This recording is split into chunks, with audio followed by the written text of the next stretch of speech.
Hola, ¿qué tal? ¿Cómo están? Muy contentos de recibirles aquí en esta Universidad Cultural. Tengo el enorme gusto y privilegio de presentar esta charla por la cultura de paz y tengo también el enorme gusto de presentarles a Javier Sicilia, a Pietro Amelio y a Sandra Lorenzano. Muchísimas gracias por aceptar esta invitación. Gracias también a la maestra Pilar Romero por todas sus gestiones. Sin más, yo lo que quiero hacer es que, aunque no necesite presentación, por supuesto, hacerles un poquito de las fichas curriculares de nuestros invitados a esta universidad cultural. Comienzo con el maestro Pietro Ameglio, que es historiador de profesión por la UNAM, cuenta con estudios de maestría en Historia Contemporánea, Identidad y Cultura, está especializado en Educación por la Paz, Epistemología y Construcción del Conocimiento y Movimientos Sociales, materias que imparte en la Facultad de Filosofía y Letras de la UNAM. Coordina también en la UNAM un programa de cultura de paz y no violencia. Es activista social y cofundador del Servicio Paz y Justicia del Movimiento por la Paz con Justicia y Dignidad.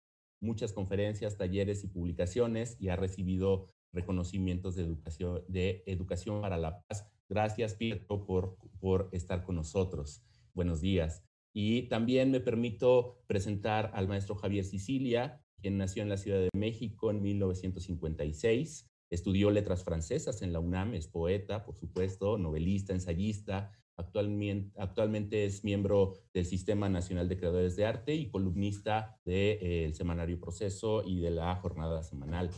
En 2011, a raíz del asesinato, como todos conocemos, lamentable, de su hijo Juan Francisco por parte del crimen organizado, fundó el Movimiento por la Paz con Justicia y Dignidad, que dio voz a todas las víctimas del país y logró crear la Ley de Atención a Víctimas de Violencia. Entre sus obras destacan, muchas de sus obras destacan en novela El Bautista, El Reflejo del Oscuro, y su novela testimonial El Deshabitado. En poesía, Tríptico del Desierto, con el cual ganó el premio Aguascalientes en 2009, y en ensayo, Poesía y Espíritu, La Revelación y los Días, escrito en colaboración con el poeta Tomás Calvillo, y la biografía de Concepción Cabrera de Arminda, La Amante de Cristo. La mayor parte de su poesía está reunida bajo el título La Presencia Desierta. Muchas gracias, Javier, por estar con nosotros también. Y moderará o llevará las riendas de esta charla la doctora Sandra Lorenzano, también, que no necesita mucha presentación, pero es narradora, poeta, ensayista argentino-mexicana. Nació en Buenos Aires y se exilió en México en el año 76. Es doctora en letras por la UNAM y fue durante 10 años miembro del Sistema Nacional de Investigadores, del SNI, y posteriormente miembro del Sistema Nacional de Creadores de Arte. Actualmente es directora de Cultura y Comunicación y Coordinación Universitaria para la Igualdad de Género en la UNAM y coordinadora del Proyecto Internacional Cultura y Migración de la UNAM y de la UNESCO, junto con la Universidad Autónoma de Madrid. Entre sus obras están Escrituras de Sobrevivencia, Narrativa Argentina y Dictadura, y los poemarios Vestigios y Herencia, así como las novelas Saudade, Fuga en Mi menor, La estirpe del silencio y El día que no fue. Su obra ha sido traducida al inglés y al italiano. Sandra, Javier, Pietro, de verdad, muchísimas gracias por estar con nosotros. Yo, sin más, les dejo a ustedes las riendas, Sandra, de esta conversación, y les agradezco mucho, les mando un abrazo.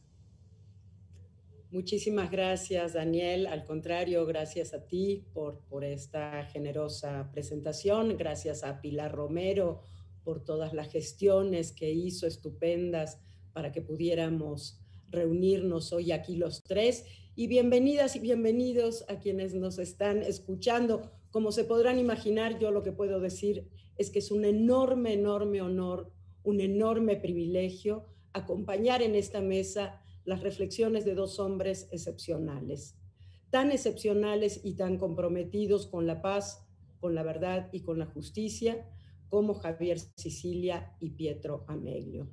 Me toca agradecer, y lo hago de todo corazón, por supuesto, a la Universidad de Guanajuato, por esta oportunidad. Gracias también a la UNAM, nuestra generosísima alma mater, y con una felicitación especial a nuestro rector, el doctor Enrique Graue, por el reconocimiento merecido que recibe en esta ocasión. Gracias, por supuesto, a mi coordinación, la Coordinación para la Igualdad de Género, y a su titular, la doctora Tamara Martínez Ruiz, y a la cátedra Nelson Mandela, encabezada por nuestro muy querido amigo Jacobo Dayan. Por supuesto, al doctor Volpi, de quien depende la Coordinación de Difusión Cultural, y por supuesto la cátedra Nelson Mandela. Pero gracias, gracias, gracias de verdad, sobre todo a los queridos Javier y Pietro, por aceptar compartir con todas y con todos nosotros sus palabras, sus reflexiones, su sensibilidad. Y yo quiero empezar con un disparador. Voy a hablar muy poquito porque lo que queremos es escucharlos a ustedes realmente. Pero voy a disparar la primera pregunta con una frase que es casi ya un lugar común, pero no por común deja de seguir cuestionándonos y provocándonos. Es esa tan repetida frase de un hombre al que ustedes, los dos, admiran, que consideran también su maestro, que es Gandhi, por supuesto. Y la frase tan repetida es: no hay camino hacia la paz es el camino. Una frase que hemos escuchado, hemos leído y que sin embargo nos interpela de manera permanente. Y a mí me gustaría empezar con esto para hacer una pregunta que me parece fundacional para cualquier tipo de reflexión que podamos hacer sobre el tema de cultura de paz. Y es: ¿qué entendemos hoy por paz cuando hablamos? ¿De qué hablamos hoy cuando hablamos de paz? Si les parece bien ese punto de partida, le daría en primer término la palabra a Pietro Ameglio, para después pasar al diálogo con Javier. Así que, Pietro, tienes tú la palabra. Gracias. Bueno, pues muy feliz de este momento, muy agradecido a la Universidad de Guanajuato, a la a la UNAM.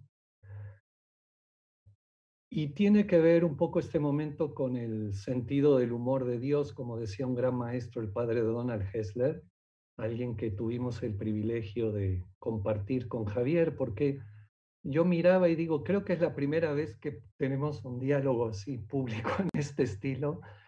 Y Javier, para mí, yo lo he dicho más de una vez, es un hermano de la vida en la no violencia.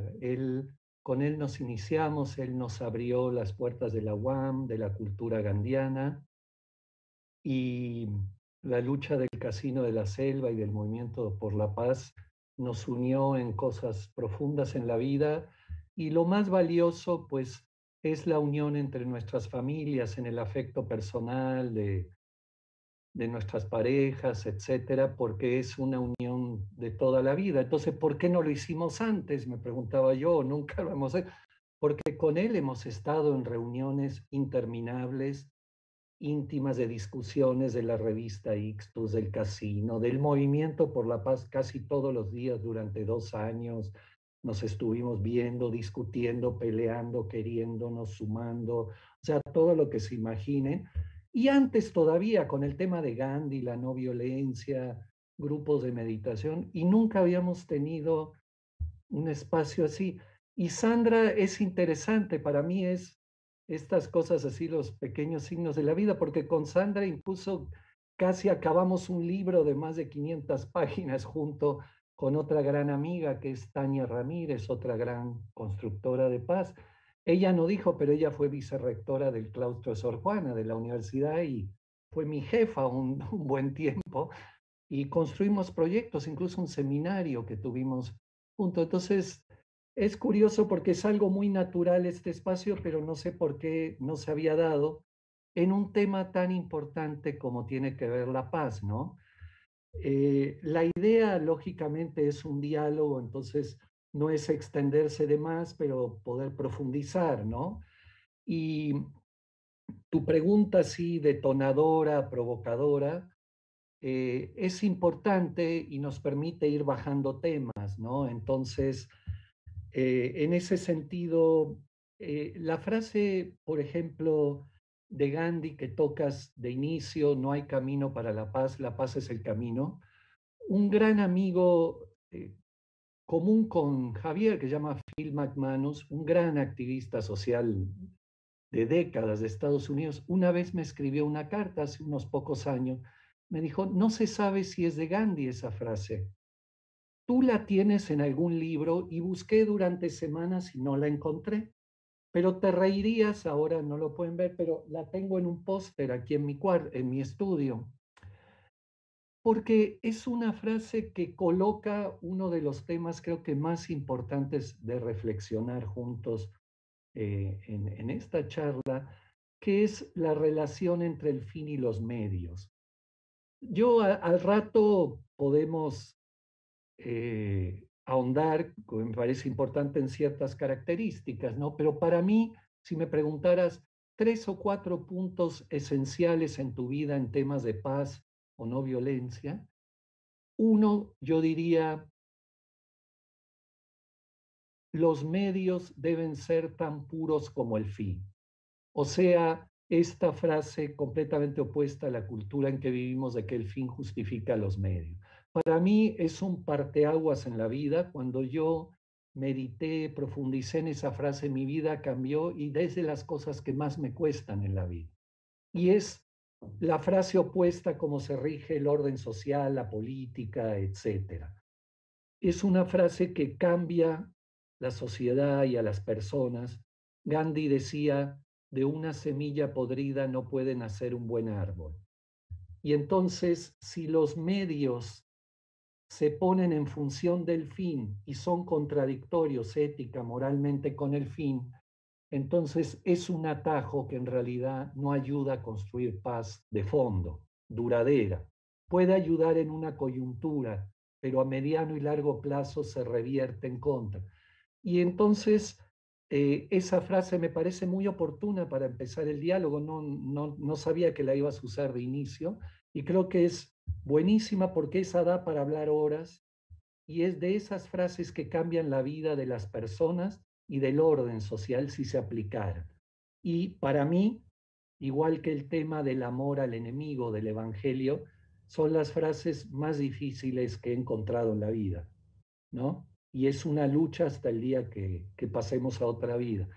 Ahora, el tema de paz, como lo provocaste de inicio, yo lo que voy a hablar, que es sencillo, es pequeño, pero es todo real.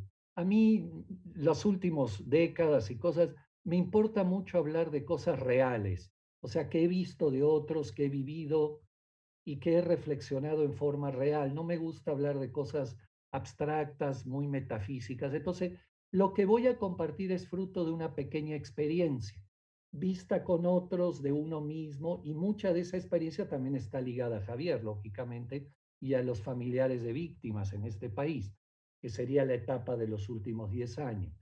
Pero hay cosas antes, también muy ligadas al zapatismo, a la educación autónoma, al trabajo con niños en la calle, niños en riesgo de calle y otras experiencias comunitarias. Entonces, lo primero, yo cuando hablo de paz, insisto mucho que debe tener un apellido ese concepto. No se puede hablar de paz en abstracto, ni de violencias en abstracto, ni de guerra, ni de no violencia en abstracto, como un gran concepto, porque no ayuda a entender lo que hay atrás. Y Hitler también hablaba de paz. Videla en Argentina hablaba de paz.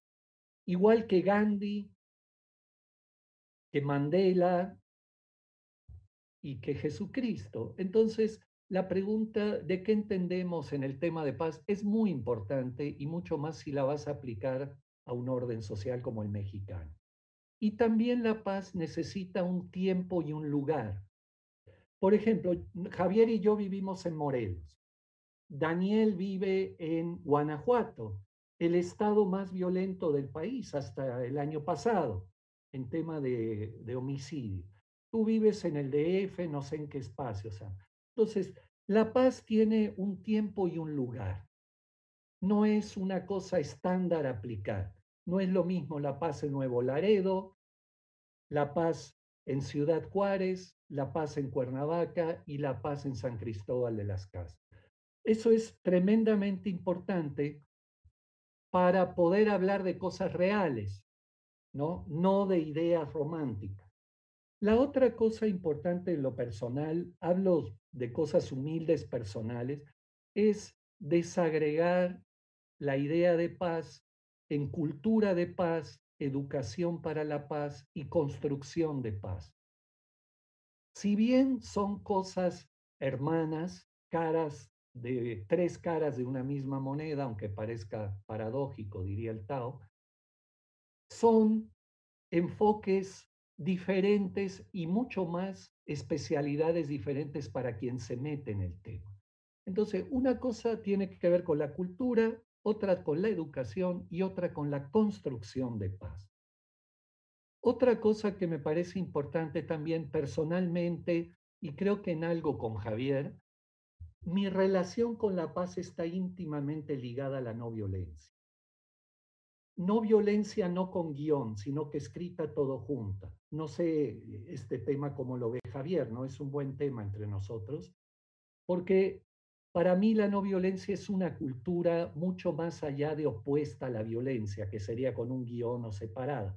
No es decir que no hay violencia, entonces hay no violencia. Para mí es una cosa mucho más compleja, mucho más integral, mucho más en la forma de vida, en la forma de lucha, en la forma de interior y exterior de relaciones. Gandhi usaba la palabra tal vez muy optimista, pero tenía esta frase que era antigua como las montañas. Quizás se pasó de optimismo, pero es una cultura muy antigua, la no violencia toda junta. Hoy en día, y tu seminario de la UNAM es un poco ese enfoque también, y está muy bien, la paz está muy ligada a la transformación de conflictos y está muy ligada a la justicia transicional, etcétera. Y está muy bien porque es lo que la especie humana más está necesitando. Pero en lo personal, para mí, antes está muy ligada al tema de la no violencia, que es una cultura muy desconocida y también muy mal entendida por la idea de oposición a la violencia. Entonces, yo me he pasado más de 3 décadas atrás de ese tema, es el sentido, en parte, uno de los grandes ejes de mi vida, mucho antes que la paz, y de los desafíos, ¿no? Entonces, es importante complementar, distinguir, porque si bien son parte de lo mismo, tienen ciertos enfoques, sobre todo intermedios y finales, que van para lugares no necesariamente. Por ejemplo, en lo personal, si me dices, oye, Pietro, estás dando un taller con un grupo que está luchando contra una minera, en parte, algo que he hecho muchas veces, en fin, muchas veces, un grupo de resistencia civil. Bueno, uno va con el espíritu de transformación de conflictos, pero también de intensificar la lucha. Ese es mi enfoque, intensificar la lucha no violenta por la justicia. Entonces uno dirá, oye Pietro, pero tú vas a veces a echar leña al fuego. No, no voy a echar leña al fuego, voy a tratar que haya justicia a partir de un grupo oprimido que creo que le pueden ser útiles estrategias y tácticas de no violencia y resistencia civil. Ah, pero es que eso no es transformación positiva de conflicto. Bueno, antes de mediar con la autoridad, el grupo que ejerce la acción no violenta necesita romper la simetría de poder. Este es un tema para mí fundamental que he aprendido en la vida. No se puede hablar de transformar, de negociar, si no hay igualdad de poder, porque lo que se hace es favorecer la posición del que tiene más poder, disfrazado de un arreglo, de un pacto. Entonces, para mí, en mi enfoque de la no violencia y de la construcción de paz, la primera herramienta es buscar que haya una igualación de poder entre el grupo que lucha y el grupo que detenta una situación injusta. Eso, la no violencia, es parte de su gran sentido estratégico y táctico. Entonces, mucha gente a mí me puede ver como una persona que alimenta conflictos, entre comillas. Es un tema a discutir, ¿no? Una pequeña provocación. Entonces, el tema de resolución, transformación de conflictos es un tema fundamental, pero a veces puede ser ambiguo, ¿no? Okay. Otra idea, la última, que yo creo que es importante, es que estamos hablando de paz, tu pregunta, en medio de la pandemia. Y la pandemia tiene muchas características, una de las cuales es el encierro, como diría Foucault. Y el encierro es una de las cosas que he combatido más en toda mi vida y con las que trabajo con los jóvenes y las organizaciones, porque el encierro, el encierro físico es menos peligroso que el encierro reflexivo. El peor encierro es el de la reflexión, creer en una verdad única, en un solo sentido. Eso es peor que el encierro físico, que ya es muy grave. Pero yo creo que el problema de la pandemia, más que el encierro, es el aislamiento. Es lo que hay que evitar. Este pequeño diálogo es una forma de romper el aislamiento, ¿no? Por eso lo valoro muchísimo. Entonces, en ese sentido, yo creo que el tema de paz tiene ese contexto para empezar a abordarlo. Y lo último que diría muy breve es así, que para en lo personal es una de, todos los que me conocen, con los que he interactuado, saben que es casi mi primera palabra sagrada, que es principio de realidad. Hay que partir de un principio de realidad, de tiempo, lugar, y el principio de realidad mexicano es que estamos atravesados por hechos sociales de guerra, en muchas formas y muy diferentes según los territorios. No es lo mismo Tamaulipas, Coahuila, Morelos, Oaxaca y Yucatán, o Campeche. Entonces, hay una guerra que tiene forma de exterminio masivo, por un lado, más de 300,000 asesinatos en los últimos 10 años, según cifras de los familiares de víctimas, etcétera, y más de 83,000 desaparecidos, según cifras oficiales que los familiares de víctimas multiplican, y con una cantidad enorme de cientos de miles de desplazados por la violencia. Ese es el exterminio masivo. Y luego, tú sabes que en Argentina se hablaba de 30,000 desaparecidos. Estamos hablando de 83,000 en cifras oficiales. Y un exterminio selectivo permanente en la historia de México de activistas sociales, de periodistas, de defensores de derechos humanos y ahora también en periodos electorales de cuerpos pertenecientes a la clase política o como autoridades en todos los niveles o como candidatos que se disparan totalmente en el semestre electoral. Entonces, ese para mí es el principio en realidad mexicano para enfrentar el diálogo, ¿no? Y lo dejaría aquí ahora, ¿no? Muchas gracias, Pietro, muchísimas gracias por tus reflexiones y me alegra ser testigo de este primer diálogo público que un poco abre la ventana a los múltiples diálogos privados y en grupo que han tenido. Así que me encanta esta posibilidad. Y Javier, querido, tú has pensado mucho sobre la paz, sobre la idea de la paz, sobre la realización de la paz, sobre la paz y su vinculación con la realidad tangible, pero también con una realidad que nos trasciende, con el arte, con las palabras. ¿De qué hablas tú cuando hablas de paz?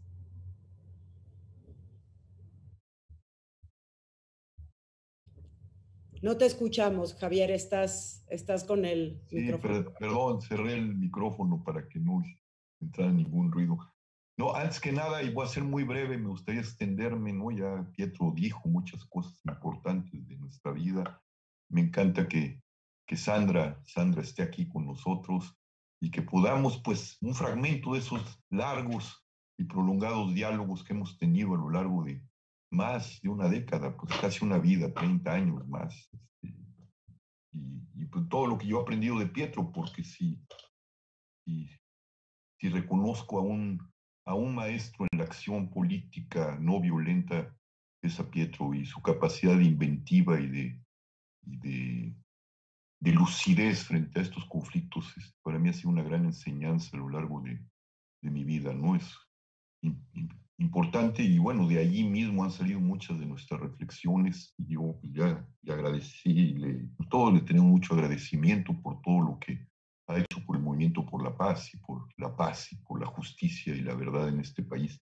Y Sandra, que bueno, es una poeta a la que admiro muchísimo, una mujer que le ha dado, y una poeta que le ha dado mucho a la vida de la paz, que tiene una finísima conciencia de los vínculos entre la poesía, la paz, la verdad, la justicia. Y pues es verdaderamente en ese sentido es un gran regalo también para mí que estemos aquí, y además en la Universidad de Guanajuato, ¿no? Con Daniel, que también es un conocedor y un maestro de las letras, y justamente en una universidad que está enclavada, como ya lo dijo Pietro, pues en una de las ciudades o uno de los estados más violentos de la República. Es importante este diálogo. Y Pietro abrió muchas rutas de camino. Yo quisiera volver al tema de la paz. A mí cada vez se me complica más saber qué es la paz, ¿no? Y voy pues, a moverme en el territorio que mejor conozco, que es el de la palabra, la lengua. Digo que es muy difícil entender qué es la paz, y Pietro justamente marcaba, yo quisiera apuntar hacia allá, sobre las diferentes paces, ¿no? No hablar de paz, sino ya lo planteó, necesita un lugar, una cultura, un sitio, cada lugar es particular. Pero la dificultad está justamente en que nos estamos tratando de definir la paz y de entender la paz en una lengua que usa elementos de guerra constantemente, ¿no? ¿Sí? Hablamos de guerra, las guerras mediáticas, la guerra contra las drogas, el combate a la pobreza, estrategias para la paz, lucha electoral. Las universidades están llenas de palabras que tienen que ver con conflicto y con lucha, como competencia, ¿no? La competencia económica, la competencia educativa. Bajo este lenguaje es muy difícil definir la paz, pues, ¿no? Y Pietro apuntaba una cosa importante, hay que hablar no lo dijo así, pero lo traduzco de esa manera, cuando dice paces, ¿no? Yo lo traduzco en paces. Tendríamos que hablar de paces. La palabra es tan vernácula para hablar con Illich, pues como las sociedades y como la poesía misma, y traducible de una cultura a otra, ¿no? Pongo el ejemplo entre la pax romana, que es de donde deriva nuestra paz, ya trae una carga muy fuerte, y el shalom de la tradición judía, ¿no? Son dos formas de entender y de mirar, de experimentar la paz, ¿no? Cuando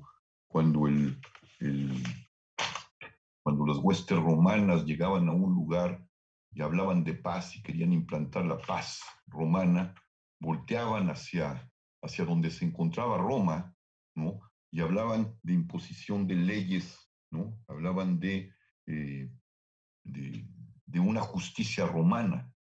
Y cuando el patriarca levantaba ya, pedía el shalom, levantaba los brazos al cielo, miraba al Altísimo y pedía las bendiciones de justicia para las 12 tribus de Israel, para la familia, para el mundo que conocían. Pero estos dos elementos que estoy poniendo como ejemplo, pues se han perdido. Uno se metió dentro del universo privado, ¿no? De las religiones, ese shalom que tiene particularidades en cada tradición religiosa, y lo que queda, pero siempre transformado y transfigurado, es la pax romana.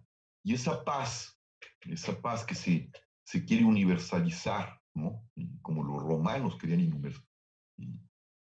universalizar la paz, su paz, es lo que quedó. Decimos paz, que es casi igual que Pax. Decimos PIS, decimos P, los franceses. La palabra se quedó. Y la palabra ha servido, como ya lo señaló Pietro, la ha utilizado lo mismo Gandhi, que Mandela, que Hitler, que Videla, ¿no? Hasta el grado de que ya perdió sus contornos.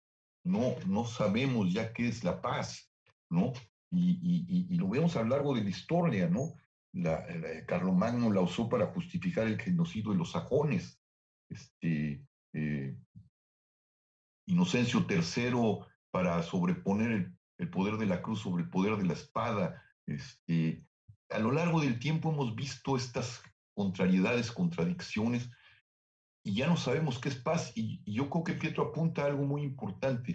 Hay que escuchar el sentido de qué está en la cultura de determinado lugar, determinado tiempo y determinada forma de usar esa lengua para decir paz, para entender qué es esa paz y desde esa paz, no sé si arrancar hacia una construcción de paz o, híjole, ahí es ya donde yo ya me pierdo, pues, ¿no? Pietro creo que dice algo muy importante cuando habla de esto. Tal vez lo que nos podría permitir entender dónde está la paz, o entender por dónde podríamos encontrar en este lenguaje de guerra la paz, es la relación entre medios y fines, ¿no? Que nos viene de Gandhi. Pero aún ahí, esta degradación de la palabra, esta forma de falta de respeto a la palabra, en el sentido de utilizarla como si fuera una moneda de cambio y no como el sentido propio de las cosas, se vuelve una mezcla, ¿no? Y ya no sabemos, además, en la hipercomunicación, en la época como la definen ahora, de la posverdad, donde la verdad y el medio para llegar a esa verdad, pues es cualquier cosa. Ya no se trata de que hay varias verdades, ¿no? Como dirían los posmodernos, ¿no? Hablamos ya de una posverdad. ¿Qué significa eso? Pues que tú quieres entender por verdad o por sentido de las cosas, pues lo que se te pega la gana, ¿no? Y entonces, en ese orden de cosas ya medios y fines no quedan muy claros. Entonces creo que estamos atravesando una época, una crisis civilizatoria muy profunda que nos llevaría precisamente a tratar de redefinir y volver a encontrar el aquí, el allá, las fronteras del sentido. Y eso yo creo que sería también una meditación sobre la palabra, sobre la lengua, ¿no? La Biblia, tanto el Antiguo como el Nuevo Testamento, que tienen una conciencia muy fuerte sobre la palabra, ¿no? De hecho, pues ese libro, en esa tradición, habla de que Dios crea mediante la palabra, y después, en una segunda vuelta, ya en el Nuevo Testamento, habla de que esa palabra se hace uno como nosotros. La palabra es un ser humano, una carne, pues, igual que nosotros, y le da un sentido a la proximidad. Volver a recuperar el peso de la palabra. Dice el libro de los Proverbios, la palabra tiene un peso en la Biblia tremenda, y en el Antiguo y Nuevo Testamento, cuando dice: la vida y la muerte están en poder de la lengua, del uso que de ella hagas, tal será el fruto. Si no redefinimos las fronteras del sentido y las fronteras del no sentido, y nos enfrentamos a esto que llaman ciertos filósofos la posverdad, va a ser muy difícil reencontrar las calidades y las cualidades de las paces que necesitamos hacer. Y a partir de eso, del diálogo que necesitamos hacer con otras formas de experimentar y de sentir la paz. Yo lo dejo como una problemática allí, ¿no? Pietro apuntaló dos cosas, medios y fines, pero tenemos esta problemática muy moderna, muy de la actualidad, muy que tiene que ver con los medios de comunicación, con la velocidad y con la falta de atención. Y la no violencia, que también implica un casi hacer silencio para poder entender y comprender los elementos de paz que se han sido violentados, y lo que no es paz y lo que es.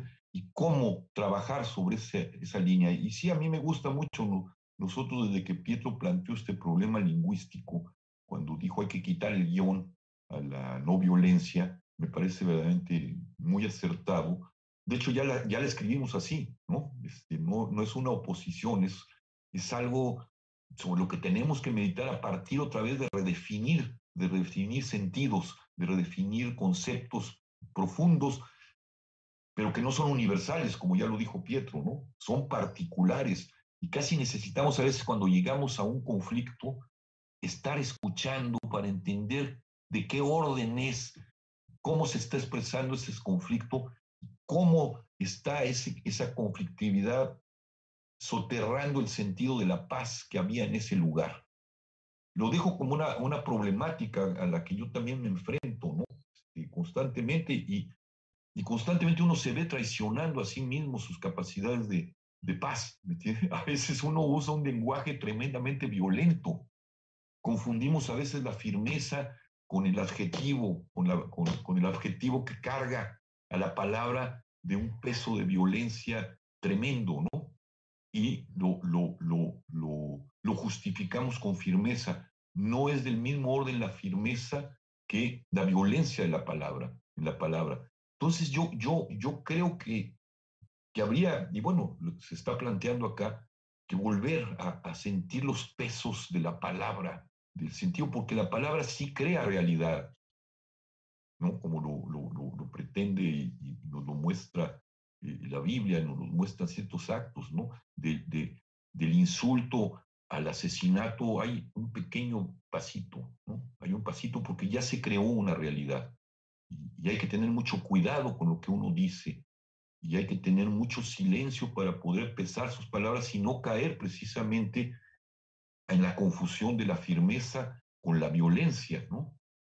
Y en ese sentido yo creo que Prieto plantea un problema que me gustaría escuchar, cómo lo plantea, cuando él dice hay que llevar el conflicto hasta, hasta, hasta, hasta una última consecuencia donde puedan enfrentarse la verdad y la justicia frente a la injusticia y la violencia, ¿no?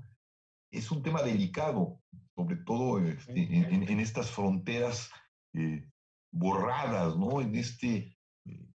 La imagen es buena, el lodo, ¿no? Y donde ya no sabes dónde está el agua y dónde está la tierra, ¿no? Entonces me está una cosa, y yo creo que Pietro tiene muchas cosas que decir frente a esto, la no violencia como, para volver a la frase que nos planteó Sandra, la paz es el camino. No hay camino para la paz es el camino. Yo creo entender en las palabras de Pietro, cuando habla de no violencia, que la no violencia es la paz. No lo sé, pero cuando dice hay que llevar el conflicto allá para poder encontrar la verdad, la justicia y sea el camino de la paz, sería bueno abordar más sobre eso, Pietro. No sé cómo lo veas. Sí, Sí, adelante, Pietro, por bueno, favor. Javier, porque es un diálogo, me parece genial. Así. Y fíjate, eh, solo la última afirmación para decir una cosa antes y luego regresar. Cualquier curso, teoría, eh, especialización en conflictos, ¿no? La primera frase que uno aprende es que el conflicto en sí mismo es algo positivo, es algo innato al ser humano, a las dinámicas sociales, y no es algo que hay que tapar, evitar, esconder.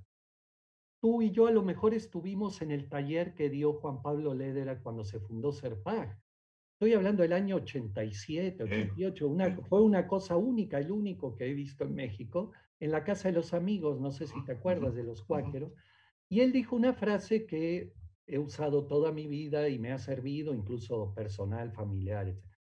Hay que acostumbrarse a vivir en medio de permanentes conflictos y no taparlos porque cuando explotan es como un volcán que nadie puede detener. Esa es una frase textual de Juan Pablo Ledera que tengo aquí en el hipotálamo y que me ayuda a entender que, y va en el sentido de lo que estábamos, de lo que me planteabas, potenciar, entre comillas, una conflictividad social para que avance la causa de la justicia, que para mí es también la causa de la paz, desde medios no violentos, este es un tema fundamental, desde medios no violentos o lógicas no violentas, pero en la cultura posible de ahí, para mí es una forma de construir la paz. El padre Donald Hessler, que es un gran maestro, siempre tiene una frase compartido con Javier, el gran maestro, ¿no? Una frase para mí que he usado que define mucho de lo que creo y que da para profundizar. La no violencia activa es la más violenta de las violencias. Esta es una frase muy fuerte, pero no busca la destrucción del adversario ni imponer una razón, sino que busca una toma de conciencia y un acuerdo que nos humanice a los dos, a partir de generar en él una ruptura moral y material que pueda encaminarse a una justicia que beneficie a todos. O sea, para el adversario, yo he estado en Chiapas parado frente a militares que querían, por ejemplo, destruir un pozo de agua de una comunidad indígena. Y parados ahí con algunas personas de campamentos de paz, muchas veces, mirándolos a los ojos sin decir nada. Para ellos eso es mucho más violento que si yo hubiera estado mentándoles la madre o escupiéndoles. Entonces, la no violencia ejerce un tipo de fuerza moral y también material, porque están los cuerpos, que busca una ruptura, un quiebre en el adversario para encontrar un camino que lo humanice a él y a nosotros.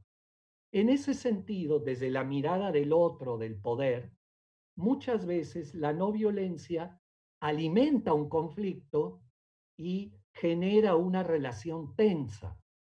Y voy aquí a otra palabra que, bueno, como nombres que Javier estuvo muy bueno lo que habló de las paces y las ideas, y a mí siempre me ha inspirado y ayudado mucho las ideas que las culturas dan a la resistencia y a la no violencia. Gandhi hablaba de la fuerza de la verdad, no hablaba de no violencia. Hablaba de ahimsa, no ejercer daño a nada que esté vivo. Luther King hablaba de la fuerza del amor. En Filipinas, la gran rebelión no violenta contra el dictador Marcos, la palabra para que todo mundo entendiera era el poder del pueblo. People power es así el eslogan. En Brasil se hablaba de la firmeza permanente. Václav Havel, un gran intelectual y activista no violento, ustedes como literato y de teatro lo han de conocer muy bien, en la ex Checoslovaquia, tenía la frase el poder de los sin poder. Esa es una de las grandes frases de él. Y hay mucho más. El zapatismo, la cultura mexicana habla de la resistencia civil como un genérico.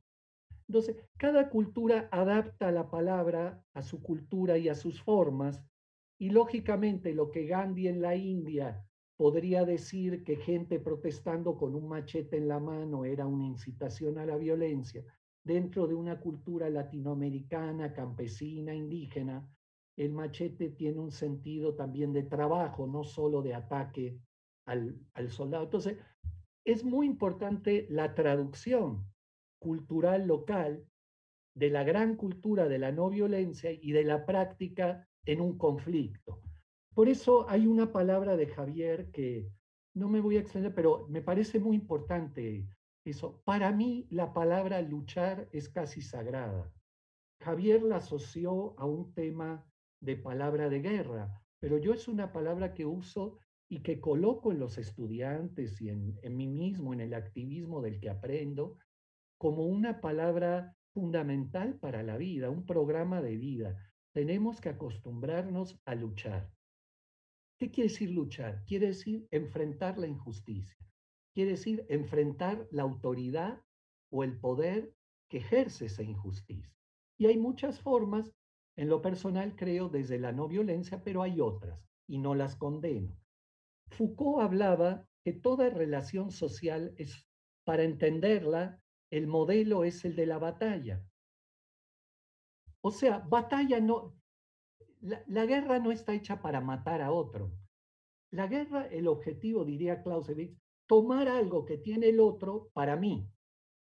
¿Se entiende? Entonces, la idea de batalla de Foucault para mí es muy útil porque hay una relación de poder donde alguien quiere imponer o no, o relacionar con otro, y eso es una cosa legítima, y yo creo que ayuda mucho a entender cómo funciona el orden social. Y en ese sentido, yo diría, ya que estamos hablando con Gandhi, de que, por ejemplo, algo que nos une íntimamente los últimos 10 años con Javier. ¿Quiénes son los grandes actores de la paz y la no violencia en el país? Ante todo, los familiares de víctimas, de desaparecidos, asesinados y desplazados.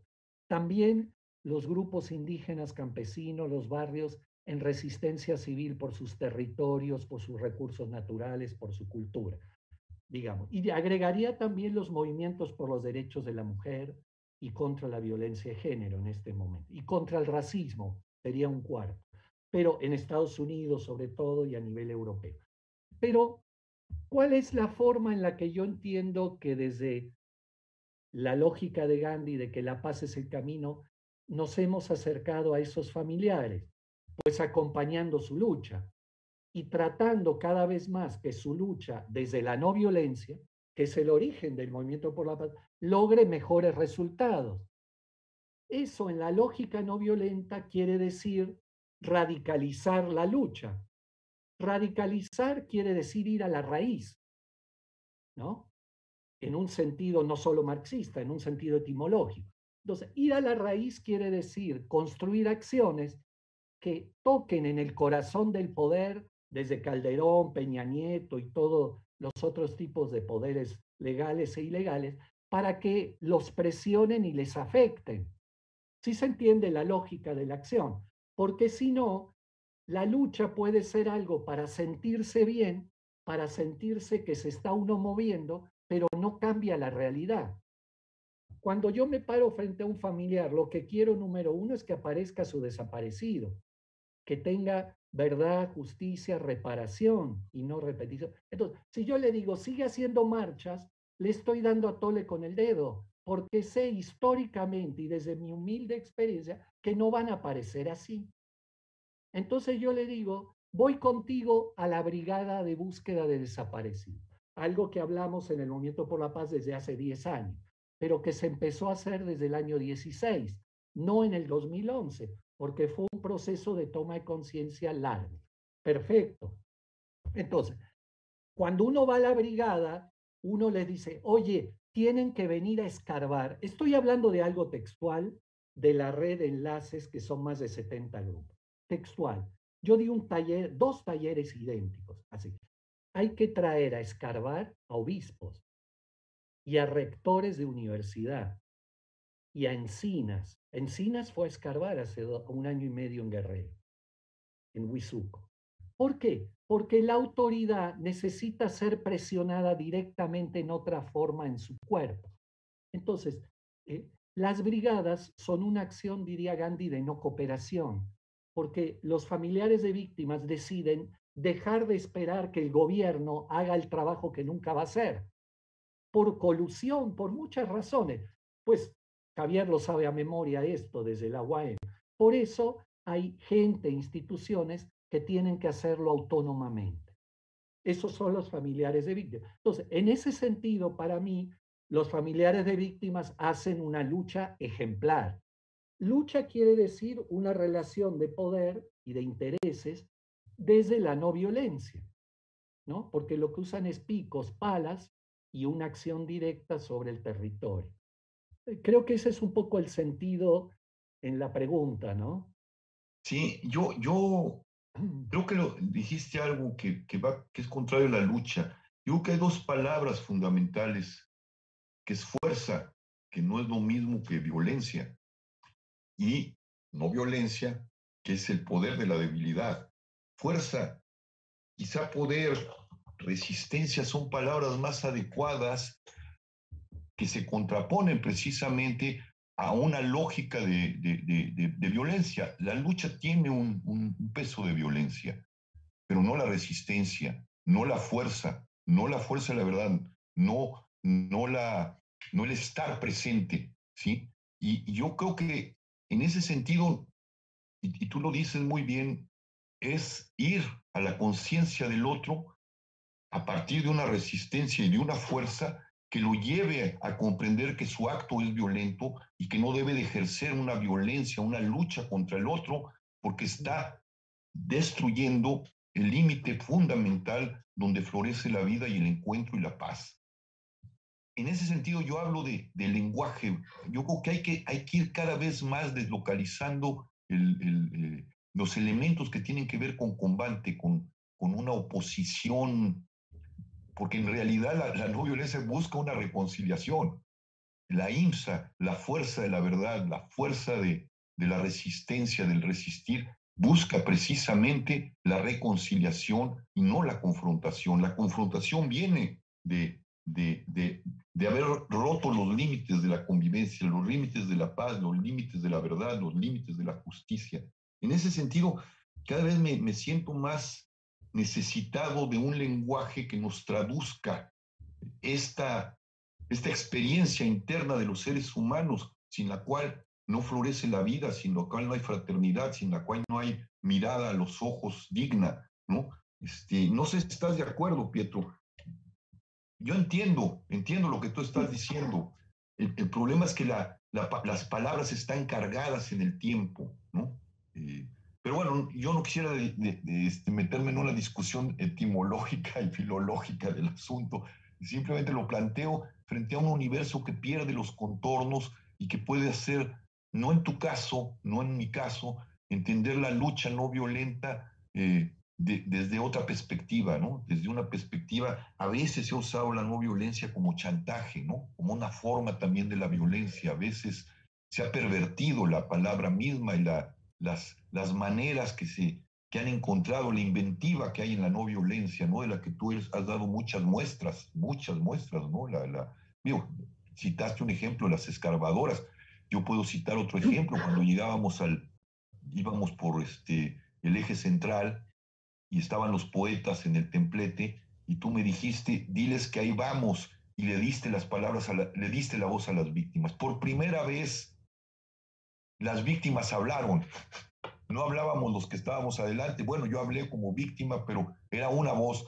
Y en ese momento las víctimas se volvieron personas, ¿sí? Ese es un acto que nace de la verdad, pues, ¿no? Y de la inventiva que necesitamos tener constantemente frente a fenómenos que no se pueden definir, ¿no? A acciones que no se pueden definir completamente y que se mueven en las fronteras de la palabra.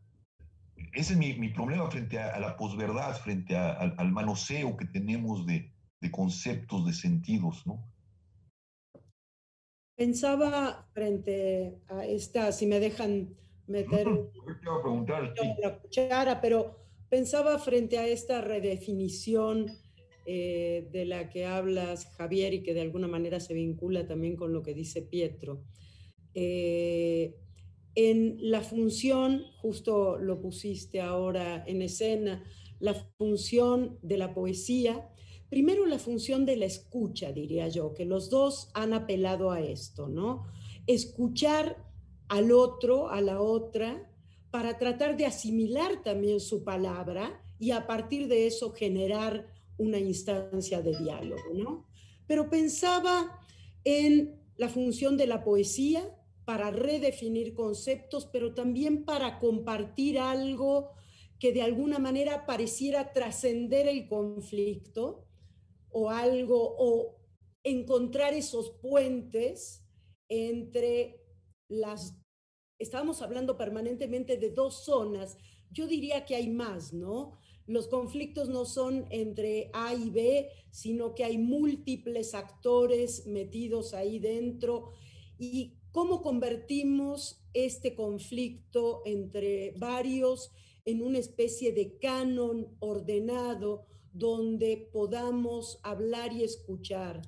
Y al mismo tiempo, ¿qué pasa con la cultura? Estamos con la poesía, ¿Qué podemos hacer desde la cultura, que de alguna manera es también el sentido del espacio universitario, de un espacio creativo?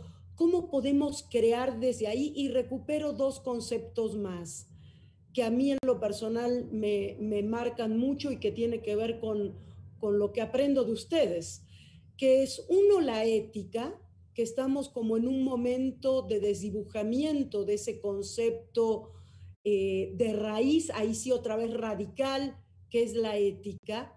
Y me voy a ir más atrás a algo que decía Javier con respecto a la palabra shalom, y voy a recuperar de la tradición judía a Emmanuel Levinas y el concepto de hospitalidad, porque finalmente esa escucha, de la cual la palabra poética para mí es un resultado, no un a priori, ¿no? La palabra poética o la creación cultural surgen desde la escucha, es una palabra para la hospitalidad, para acoger al otro, a la otra. Se dice que la educación, y ahí Pietro también entras un poco con tu saber desde ese campo, que la educación tiene como función principal hacer espacio para que pueda entrar la palabra del otro, hacer en cada uno un espacio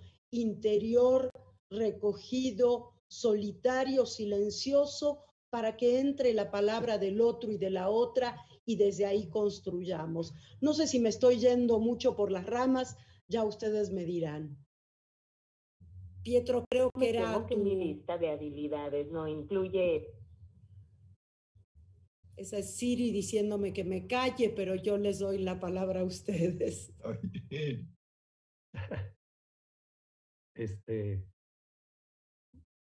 ¿Estamos bien de tiempo? Nos podemos tomar unos 10 minutos más. Perfecto. Bueno, muy lindo y muy lindo el proceso del diálogo, porque creo que justamente se va haciendo real como tiene que ser entre gente que resiste o lucha, diríamos, con Javier, según el término, ¿no? Y creo que es lo que sirve a otras y a otros, ¿no? Y yo entiendo bien el tema del lenguaje en lo personal a veces como una forma más concreta de acercar a un grupo que resiste contra una minera canadiense en su río. Hablo de armas de la no violencia. Entonces uno diría, oye Pietro, ¿estás asusando la guerra? No, estoy asusando la resistencia, pero en un lenguaje que el otro grupo entiende. Pero es que lo estás llevando a un lenguaje bélico. No, yo estoy hablando de armas de la no violencia, del pueblo. Estoy hablando de hace más de 30 años de experimentos con esta terminología. Puedo hablar de herramientas, de instrumentos, pero a veces en cierto tipo de luchas muy complejas y fuertes, funciona mejor para la gente, para el pueblo, para la identidad campesina, indígena, o para los jóvenes hablar de armas sin tener el tema militar, porque no tengo el fetichismo del arma. No le voy a decir a los de Atenco que no lleven machete a las marchas. No es ese mi estilo, ni a las mujeres zapatistas que no lleven palos, o a los indígenas del Cauca en Colombia que no lleven bastones de mando a sus protestas contra los paramilitares o el ejército. Es un tema de fondo importante y ayuda mucho a escuchar ángulos diferentes. Para mí hay bases, que es lo que quiero compartir rápido, que la conflictividad social es un tema que tiene sus reglas históricas, experiencias humildes, pero hay que tratar de escuchar, como decía muy bien Sandra y Javier, de aprender. Y hay reglas que no son iguales para las relaciones interpersonales, etcétera, incluso en el lenguaje. Y hay una regla básica que tiene que ver con la identidad moral del que comparte y el que lucha.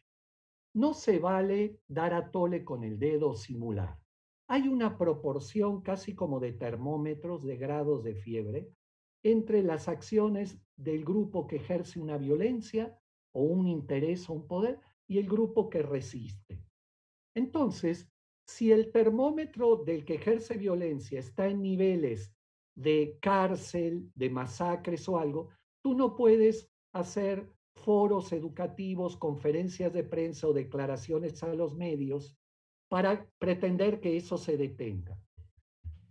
Tienes que hacer formas de no cooperación y desobediencia civil con esos cuerpos. Si no, estás simulando. O sea, sí estás haciendo como que te mueves, pero en realidad no vas a parar el problema central que el grupo que no tiene, que está luchando, quiere enfrentar.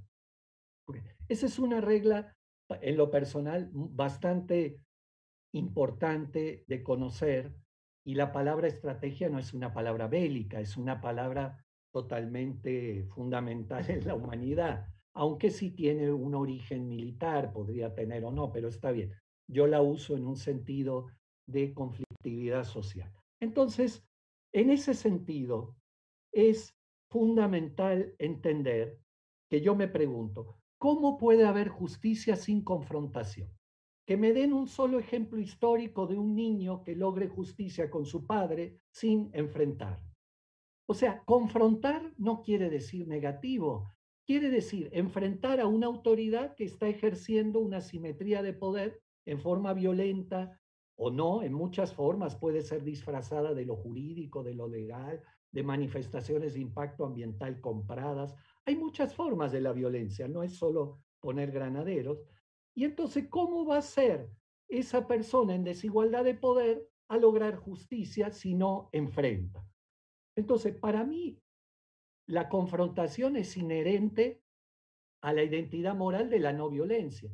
Si no confronto a la injusticia y al que la ejerce, no va a haber cambio.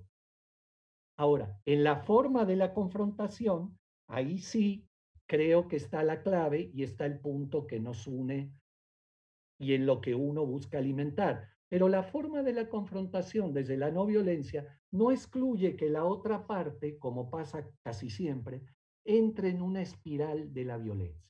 Y entonces se genera una situación más violenta. Pero a eso no hay que tenerle miedo. Es parte de la historia social de la especie humana. Lo que hay que tratar es que la espiral de la guerra o de la violencia baje y que la que aumente sea la espiral de la no violencia. Lo que no registramos es que la no violencia tiene una espiral de acción y hay que conocerla porque tiene que ser proporcional a las acciones del adversario que quiere imponer la injusticia. Si no, no hay cambio. Por lo menos históricamente no hay experiencia. Hay una cosa muy bella y yo aprendí muchísimo de lo que Javier, sus amigos y cosas con el tema de la poesía y en la lucha del movimiento por la paz. Aprendí muchísimo. Pero hay que entender algo. No es lo mismo en un acto público, en clave de conflictividad social, no en clave literaria.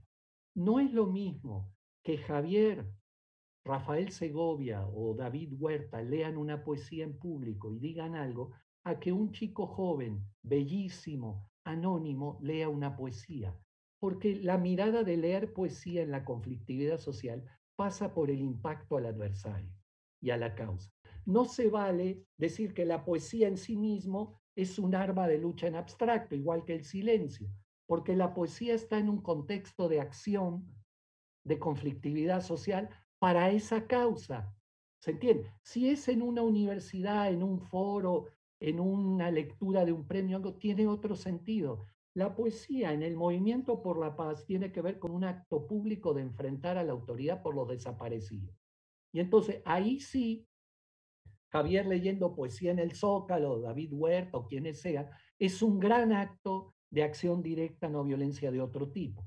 Pero no es la poesía en sí, sino es una identidad social con fuerza moral pública quien ejerce su voz para tocar y presionar al adversario en la causa de los desaparecidos. Eso es el contexto de la acción no violenta.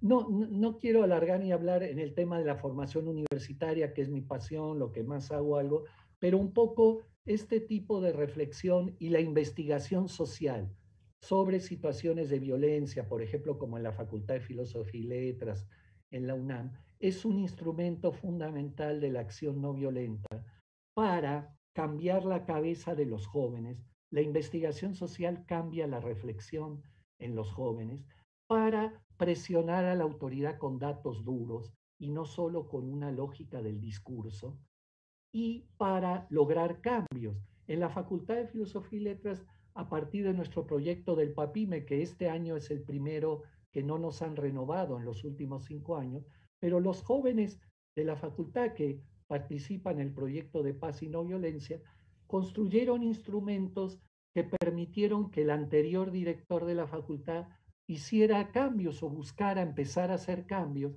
y una campaña no violenta gráfica también, en el tema del acoso y del abuso de poder en la facultad. Entonces, ese es el tipo, yo creo, de reflexión que ayuda a construir un pensamiento original que pueda también enfrentar las injusticias que hay alrededor, en este caso en la Facultad de Filosofía y Letras.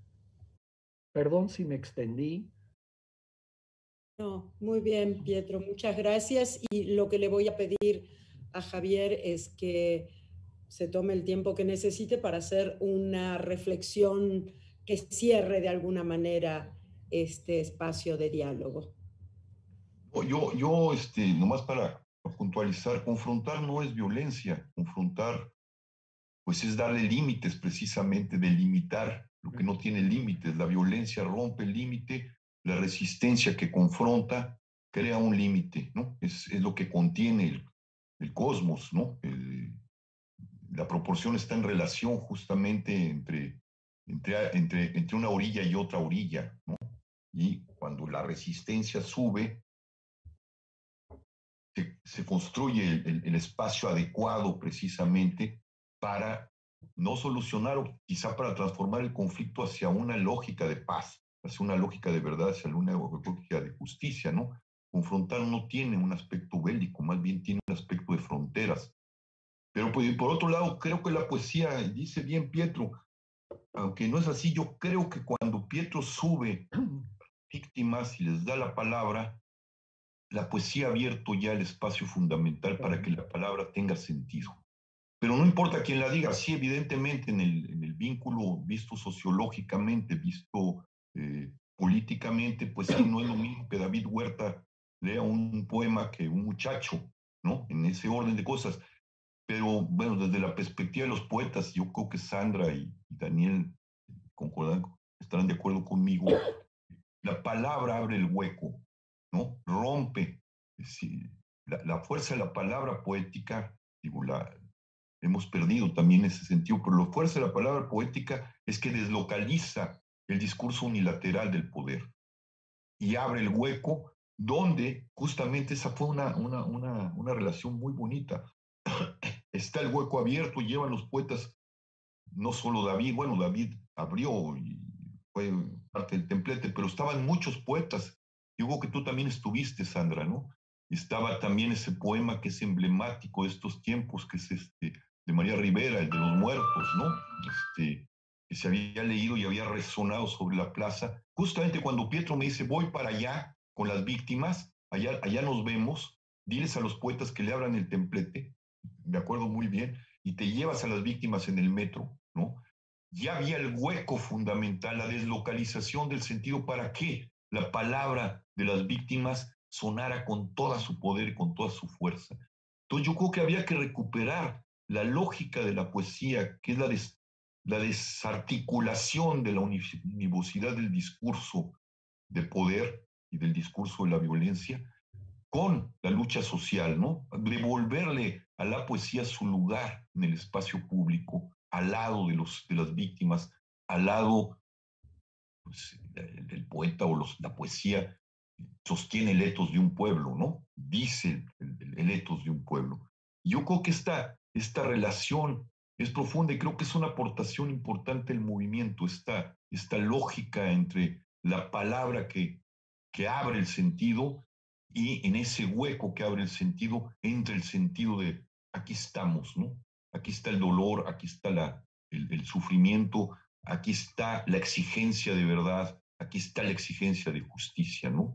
Y hay una relación inquietante entre ese doble, entre ese doble discurso, ¿no? Uno que abre, que deslocaliza el poder, y el otro que le da la palabra a lo más propio del ser humano, que es la búsqueda de justicia, que es la búsqueda de paz, que es la búsqueda de armonía, que es la búsqueda de reencuentro, ¿no? Entonces, Allí hay una aportación importante del movimiento. La hay en el zapatismo.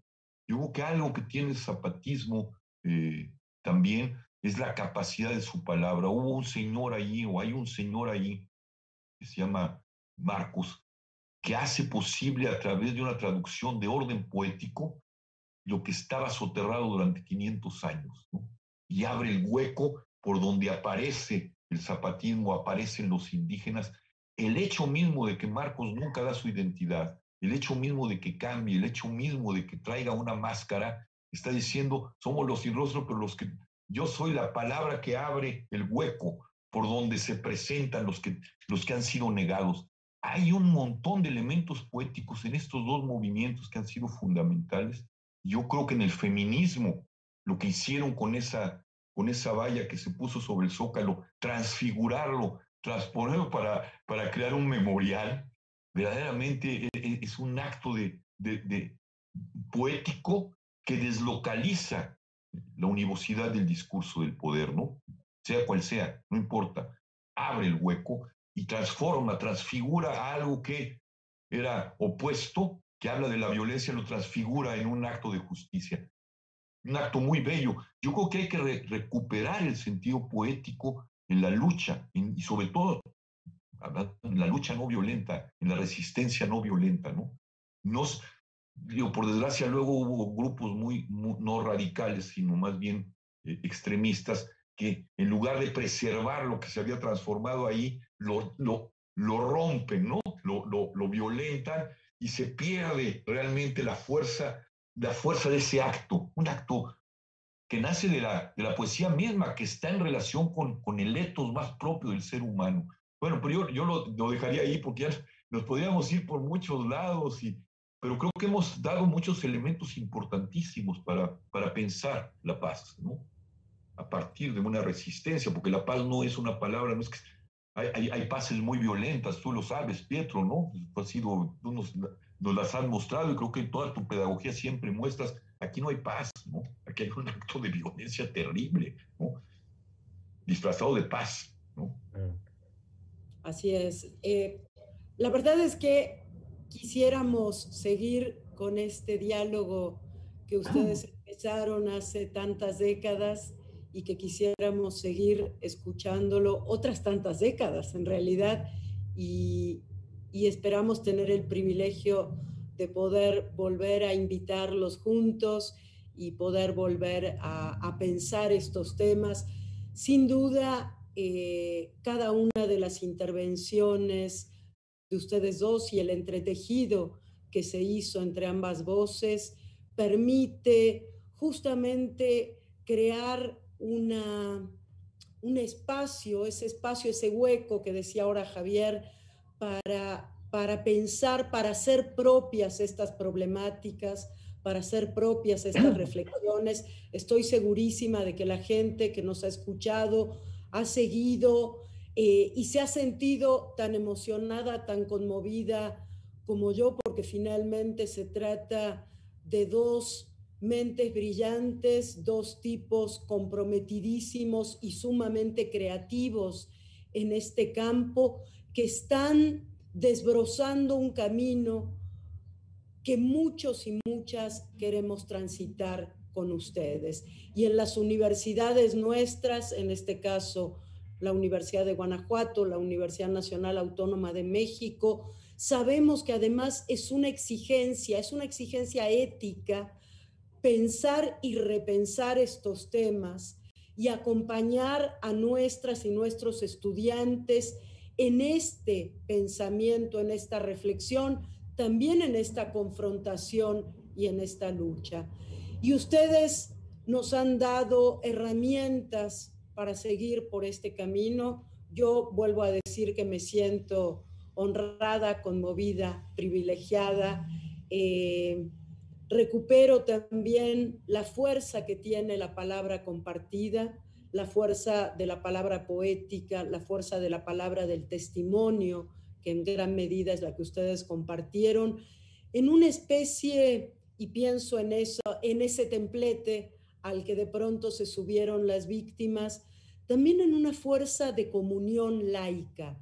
¿no? Esa sensación de no estoy sola en esto, ¿no? Somos muchas y muchos queriendo construir esta paz, no la pax romana, no la paz de los sepulcros, sino una paz, como ustedes mismos lo dijeron al crear el nombre del movimiento, con justicia y dignidad.